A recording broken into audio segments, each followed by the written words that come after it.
Ashama kamool tan dhaggeeffattoota keenya tamsaasni BBC Afaan Oromoo roobii galgalaa eegaleera. Qabiyyeen irraaf suneeffanne hoogganaa olaanaan daandii qilleensaa Itoophiyaa gaggeessaa turan Tewolde Gabra Maariyaam aangoo gadhiisu ajjeechaa abbootii gadaa Karrayyuu Araaraan akka xumuramu walii galamu.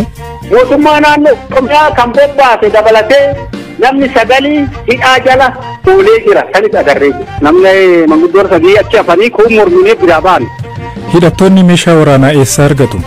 Osoo meeshaan waraanaa kuni to'annoo jala ooluu baatee hagamma Finfinnee keessattis ta'ee katamoota guddaa keessatti balaa guddatu ba'uu danda'a.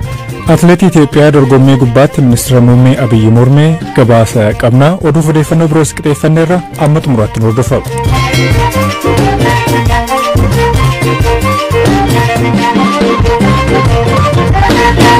Hoogganaa olaanaan daandii qilleensaa Itoophiyaa waggoota dheeraadhaaf gaggeessaa turan Tewolde Gabra Maariyaam aangoo gadhiisan. Dhaabbatichi ibsa baaseen sababa rakkoo fayyaan aangoo gadhiisuu isaaniif gaaffiin aangoo gadhiisuu isaanii fudhatama argateera jechuun ibsan. Ammayyuu taana. Oduun aangoo gadhiisuu isaanii har'a waaree booda dhagahame. Obbo Tewolden waggoota 11 dura eegalee dhaabbata mootummaa galii guddaa argamsiisuun akkasumas tajaajila kennuun sadarkaa addunyaatti maqaa gaarii horate hoogganaa turani. Walumaa galammoo waggoota 35f dhaabbaticha keessa hojjetaniiru. Ibsi dhaabbatichi baase akka yerutti Obbo Tewolden baattiiwwan 6 darbaniif wallaansa fayyaarra biyya Ameerikaa turan. Osoo yaalirra jiranii hojii guyyuu dhaabbaticha hordofuu akka hin dandeenyee fi dhimma fayyaa isaaniirratti xiyyeeffachuu akka barbaadan ibse. Boordiin daandii qilleensa Itoophiyaas gaaffii isaanii guyyaa irraa fudhachuu beeksise. Yeroo bulchiinsa isaanii galiinis ta'e hammi xiyyaaraa biyyattiin qabdu dabaluu akkasumas yeroo weerara Covid akka cime keessa ba'u taasisuun isaanii eerameera. Namni isaan bakka bu'us yeroo dhiyootti akka ibsamu himame. Akka ibsa bahetti Obbo Girmaa Waaqeen walitti qabaa boordii dhaabbatichaa ta'uun muudamaniiru. Obbo Girmaan kana dura hojii gaggeessaa olaanaa daandii qilleensa Itoophiyaa ta'uun tajaajilaniiru. Dhaabbatichi fagoo akka imalus kanneen bu'uura kaa'uun maqaan isaanii gaariin ka'uudha.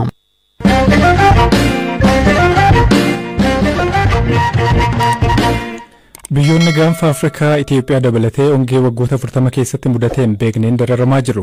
Keessumaa naannoo Somaalee, Oromiyaa, Kibba, Amaaraa fi Affaar kanaan kan hubaman keessatti hiramaniiru. Naannoo Amaaraa godina Waagimraa iddoo hidhattoonni TPLF jala turan keessaa namoota buqqaanii fi deeggarsa midhaan nyaataaf da'oo qubannaa saffisaan akka barbaachisu ibsameera. Qondaalli godinichaa Obbo Kaffiyaaloo Dabbaash da'oon buqqaatotaa dhabamuun rakkoo hamaa ta'uu ibsaniiru. በአካባቢው ያለው ችግር እንግዲህ ያ አካባቢ ከቆላማ አካባቢ ነው አብዛኛው ወረዳ aanaaleen gammoojjii naannichatti argaman goginsaan hubamaniiru. Midhaan hangas maran jiru.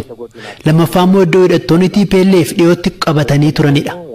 Buqqaatota 61 fi 668 jira. Buqqaatonni kun da'oo Zuqaalaa, Saqooxaa fi iddoowwan garaagaraatti argamu. Buqqaatonni kunneen da'oo qubannaa hin arganne. Kun baay'ee nu rakkise. Fayyaa isaaniif rakkoo guddaa kan ta'e da'oo qubannaati. Da'oon idileedhaan mootummaan qopheessee da'oo namoota 2,000 oliif kan ta'u miti. Namoonni waan walitti rukkataniif dhibeef saaxilamaa jiru.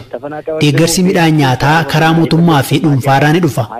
Deeggarsa argatan kana ibsaan waan hin jirreef yeroof itti gargaaramuu hin dandeenye. Gargaarsi garuu kennamaa jira. የመጣውን ነገር በአግባቡ መጠቀም አልቻሉም። አንድ ይሄ ነው እንጂ የተለያየ እርዳታ ይመጣል። Obbo Kaffiyaaloon dhaabbileen mootummaa fi miti mootummaa buqqaatota gargaaruu barbaadan dhimma dursa kennuufii qabu jedhan kaasaniiru. አዎ ችግሩ አሁን በቅርብ መድረስ ያለበት አንደኛ የህፃናት ምግብ የክልልም የፌደራል deeggarsi ammatti dursa barbaannu soorata daa'immaniiti. Mootummaan federaalaa naannoo fi dhaabbileen gargaarsaa nu birmachuu qabu. Kan biraammoo da'oo qubannaa dabalataa barbaanna. Namoota 60,000 ol buqqa'an keessa 2,000 qofatu da'oo qubannaa idilee qaba. Buqqaatonni walitti rukkatanii soorata gahaa hin argannee fi mana fincaanii hin arganne dhibeef hangam saaxilamoo akka ta'an hubachuun nama rakkisu. Kanaafuu dhaabbilee mootummaa fi miti mootummaa da'oo qubannaa idilee sadarkaa isaa eeggate akka buqqaatonni argatan akka nu gargaaran gaafanna. መደበኛ የሆነ መጠለያ እንዲኖራቸው እንጠይቃለን።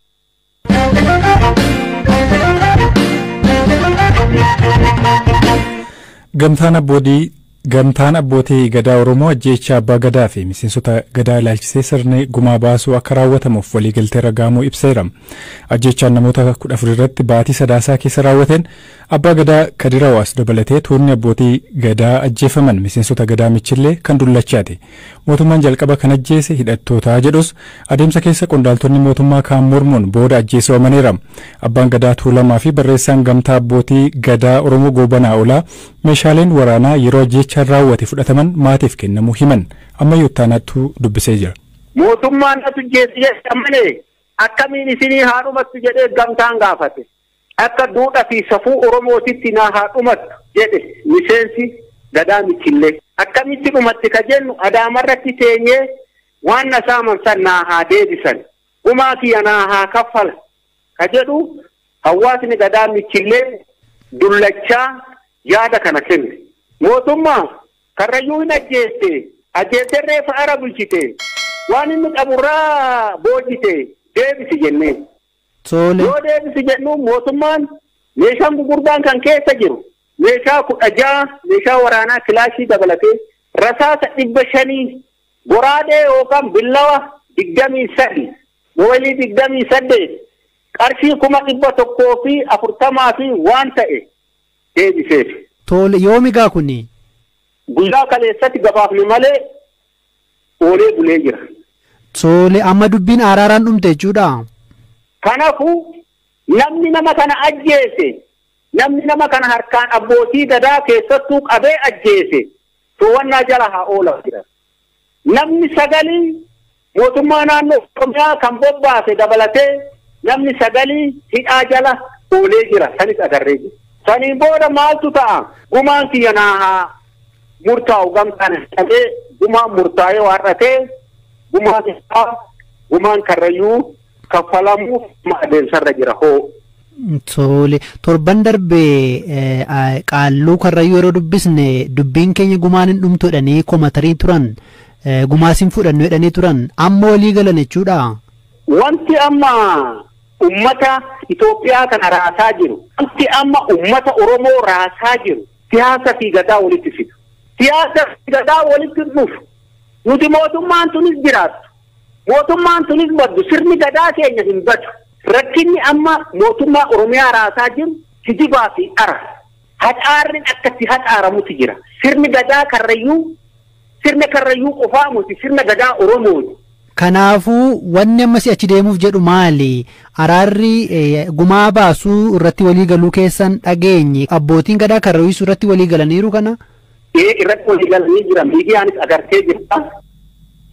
Haa ta'u malee qaalluun Karrayyuu torban darbe dubbisne Awwee Qumbii gumaa baasutti akka waliin galle ibsanii turan. Dubbii abbaa gadaa Goobanaan booda kan gaafanne qaalluun Karrayyuu kanneen walii galan akka jiran garuu isaan akka morman ibsaniiru.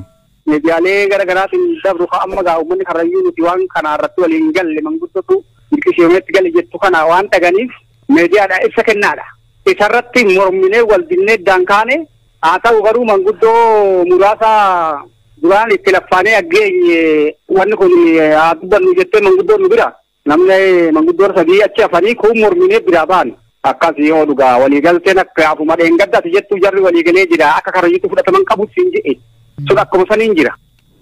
Koomishiniin mirga namoomaa Itoophiyaa ibsa galgala har'aa baaseen adeemsi araaraa itti gaafatama akka hin danqine gaafateera.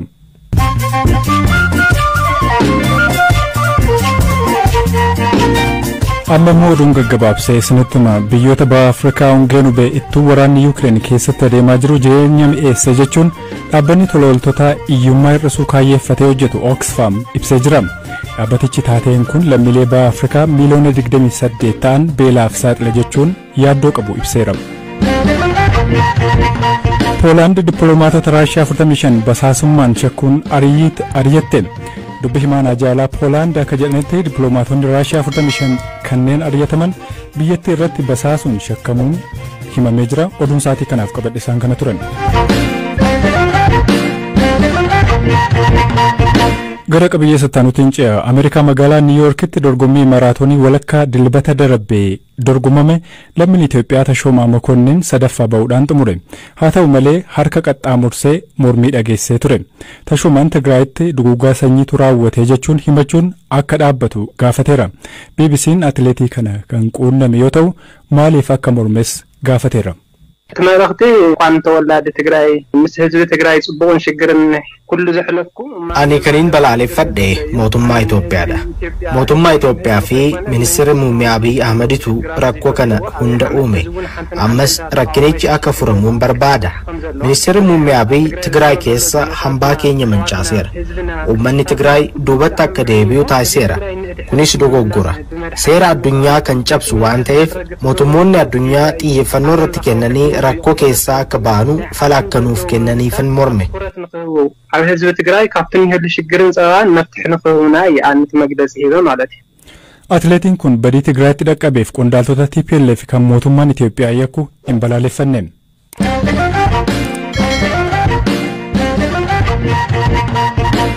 Waggoota muraasa darbanii eegalee meeshaaleen waraanaa seeraan alaa baay'inaan bakkeewwan Itoophiyaa garaagaraatti qabamaa jira. Kunneen nageenya dhabsiisuudhaa fi walitti bu'iinsi akka babal'atus gumaacha taasisuu ekspertoonni ni ibsu. Qondaalli poolisii federaalaa BBC'n dubbise biyyoonni ollaa nagaa dhabuun irraan kan ka'e meeshaan waraanaa akka biyya keessa seenaa jiru himu. Gama kaaniin garuu waraanni kaaba Itoophiyaattis ka'e rakkoon kun akka babal'atus gumaacha taasiseera jedhu.